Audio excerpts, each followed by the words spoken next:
welcome back to Pokemon episode summaries. Today, I'll be doing episode 90 in the pink.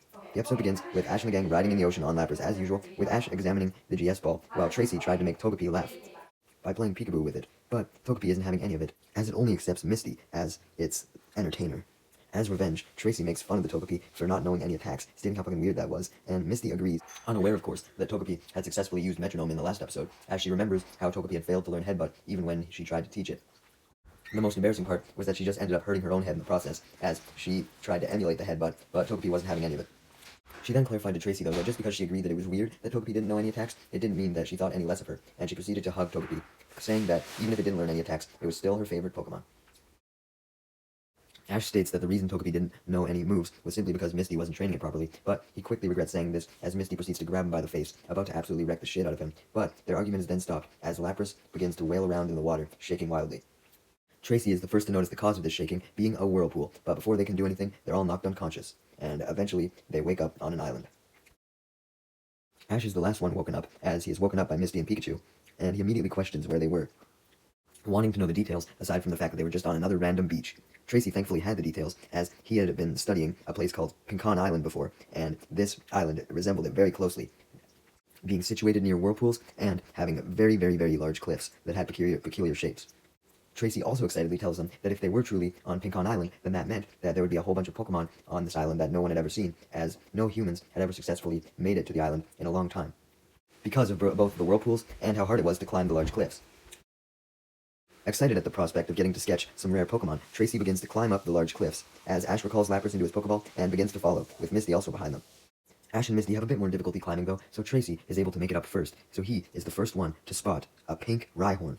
No, it's not because the Rhyhorn was shiny, there's actually another reason, but anyways, Ash and Misty eventually make it up the cliff as well, and they all look in awe at the differently colored Rhyhorn, as Ash uses his Pokedex on it to confirm that yes, it was different. Tracy manages to sneak up on it by slowly crawling through the grass, and he proceeds to draw a sketch of it, and also takes some measurements of its body parts to see if it was different from the regular Rhyhorn. More specifically, he analyzed its horn. While Tracy was doing this, though, Ash thought that he was being a little too cautious, and wanted to prove that it wasn't necessary to be that cautious, and you could just go up to a Pokemon and greet it. So that's what he did. He ran up to it, expecting the Rhyhorn to immediately accept him. However, the Rhyhorn instead gets pissed off, hitting Ash with a headbutt into where Tracy was hiding, also revealing his hiding spot, and making the Rhyhorn get even angrier and chase after them, as it got ready to use a takedown attack on them, proving that Tracy was right, and you should have snuck up to this Pokemon after all, instead of being impulsive like Ash. Unfortunately for Ash and Tracy, as the Rhyhorn approaches, they eventually run out of space to run towards as they reach a cliff. The same one that Misty was still standing at, as it was the same one that they had originally arrived on. The three of them panicked. It was truly the end for them. This Rhyhorn was gonna fucking kill them. But then, in a Deus Ex Machina moment of Deus Ex Machina moments, Togepi starts waving its arms and uses Metronome once again. However, Ash and the gang are unaware of this, so when the Metronome teleports them out of nowhere to a random location on the island, they immediately question who the fuck teleported them, not knowing that Togepi was responsible. Also unknown to them at the time was the fact that after they were teleported, this caused the Rhyhorn to go flying off the cliff, as it fully expected to run into Ash and the gang, not absolutely nothing. So it was now currently sitting on a lone tree that had grown by the cliff. Anyways, after accepting the fact that the teleportation was nothing but a mystery that they couldn't figure out, Ash then questioned Tracy on how he was able to get up so close to the Rhyhorn, and he wasn't, when it should be obvious. I mean, he fucking snuck up, you didn't. But Tracy goes further in detail, explaining how he was able to do so due to being a Pokemon watcher, and telling him the two rules regarding sneaking up to Pokemon that he was taught, which were staying below so it couldn't smell you, and matching your breathing with its breathing so it couldn't hear you. Due to getting back on track talking about the Rhyhorn, this causes Misty to finally realize the fact that Rhyhorn must have fallen off the cliff, and she confirms this as she looks over the drop to see the Rhyhorn sitting on that tree. Just then, Officer Jenny shows up in her Jeep, and this causes Ash and the gang to immediately be confused, as Tracy had told them that no humans had been on the island in a long time. Officer Jenny is confused as well, as she questions Ash and the gang the same thing, ignoring their initial question by just vaguely stating that she was here to help the Rhyhorn, as she had heard it fall. When Ash and the gang go into further detail about how Rhyhorn fell, this leads Jenny to get mad, as Ash was the one responsible, and she essentially thinks of him as a danger to the island now, and threatens to arrest him. Unless, of course, Ash and the gang helped her get Rhyhorn back up from the tree that it landed on to safety. So, Ash and the gang agree, as they proceed to scale down the cliff, with the help of ropes this time, provided by Officer Jenny, and they proceed to tie up the Rhyhorn with even more ropes, as Officer Jenny ties ropes to her Jeep and drives forward, which rises up the Rhyhorn, along with Ash and Tracy, who were hanging onto it.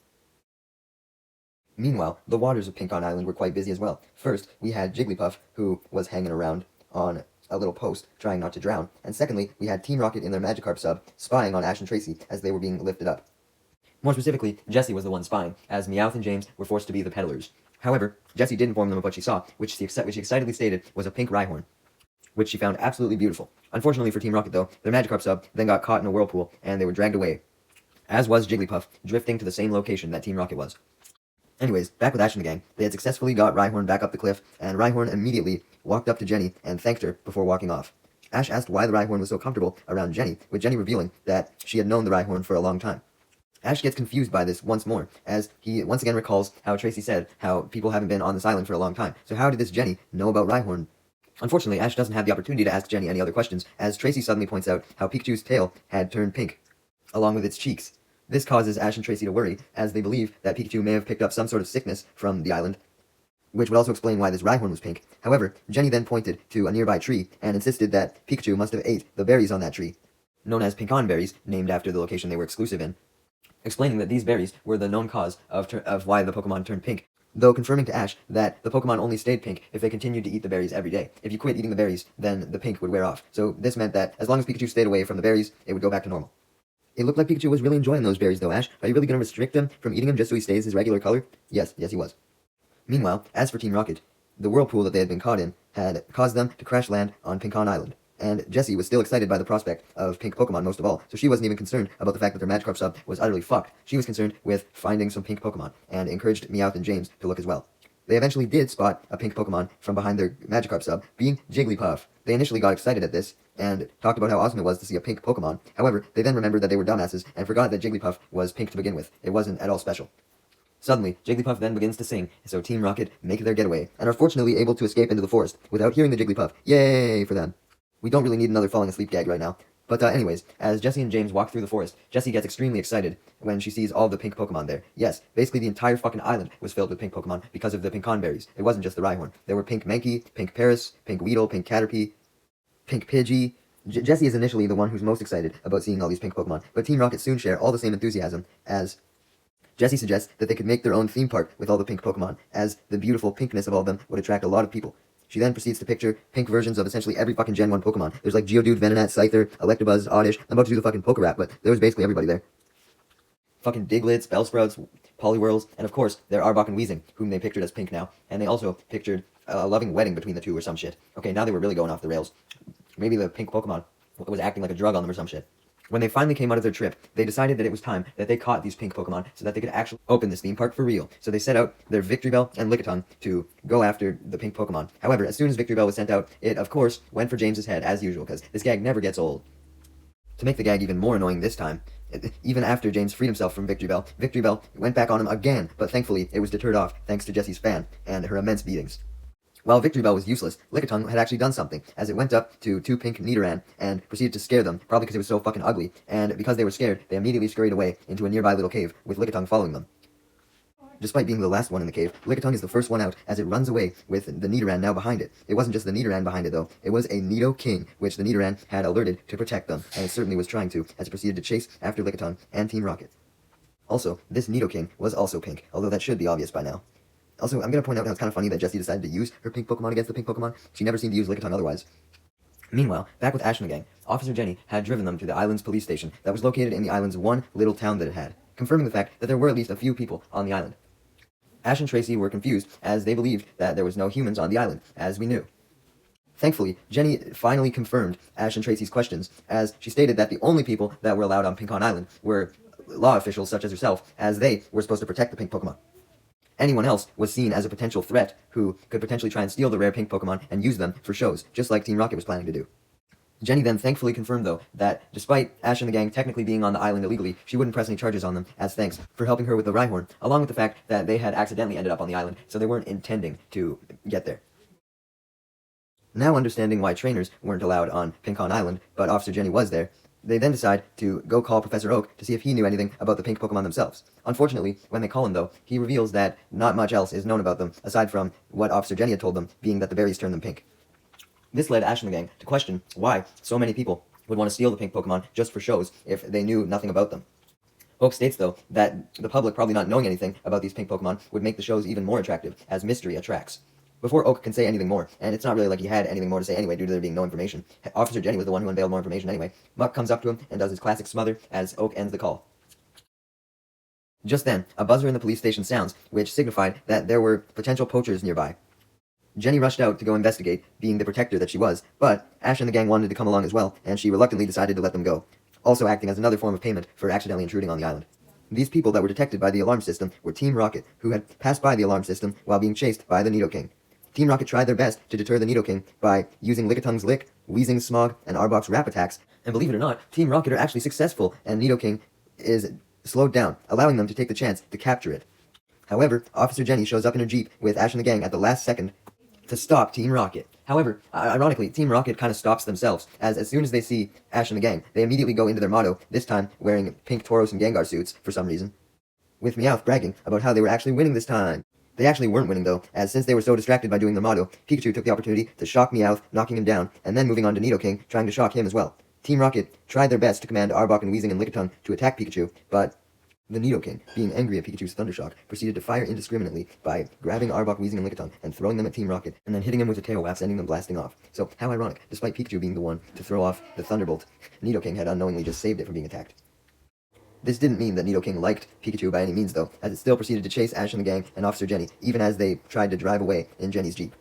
Misty tries to deter it by sending out her Staryu, but of course, Psyduck comes out instead, and what's Psyduck gonna do against the Nidoking? Absolutely nothing, as it runs away in fear. So, Tracy decides to step in and sends out his Meryl, but his Meryl gets terrified as well, literally crying the second that it sees the Nidoking, so Tracy recalls Meryl back. This leads Ash to instruct Pikachu to use Thunderbolt again. However, the Thunderbolt does absolutely nothing, as the Nidoking continues on his rampage, leading Jenny to state that seemingly nothing could stop this thing. To make matters worse, Jenny is unable to drive any farther as she reaches a dead end, so that allows the Nidoking to fully catch up and prepare to use its ultimate attack, Hyper Beam, by charging up its horn. Togepi then begins waving its arms as they start glowing though, meaning it was using Metronome again. This time, the Metronome causes it to use Barrier, which manages to block the Hyper Beam and send it straight back at Nidoking, injuring it. Giving Officer Jenny enough time to come up with a new strategy to get rid of the Nidoking, as she tells Ash and the gang to get out of the truck so that she can speed up and use her ropes to lasso the Nidoking by driving around extremely dangerously in circles. This ends up with the Nidoking being tied up and unable to move, and it passes out due to being so dizzy from all the spinning. So, with it passed out, Officer Jenny goes to untie it so that when it wakes up, it'll be able to roam free. And Ash and the gang return with her to the police station, where they then transfer to a police boat so Officer Jenny can drive them past all the whirlpools so that they can get to the next island. And more importantly to her, get off Pink Ant Island. As despite Ash and the gang proving themselves as nice trainers, Jenny still makes sure to warn them to not tell absolutely anybody about their experience on Pinkon Island as to not attract any potential other tourists. While on the boat, Misty told Ash and Tracy of her assumptions that Togepi may have had something to do with the weird barrier that deflected Nidoking's attack, as this time she noticed Togepi waving its arms, unlike last time, where no one had noticed absolutely anything. Ash and Tracy just laugh at Misty's suggestion though, finding it hilarious that Misty thought that it could have learned any attacks at all under her ownership. Ash immediately directs his laughter to Tracy instead of Misty though, as he looks over and sees his sketchpad, which had a picture of Officer Jenny on it, leading him to tease him about how he seems to draw women more than Pokemon, just like how he drew Sissy back during the gym battle. Tracy argues that he was simply drawing Officer Jenny so that he could get some practice in for his Pokemon drawings, but Ash knew the real reason. He was just Brock 2.0. The episode ends with Misty trying her best to get Togepi to wave its arms again, wanting to see what would happen, and if Togepi truly did learn an attack, but Togepi refused to wave its arms. Great.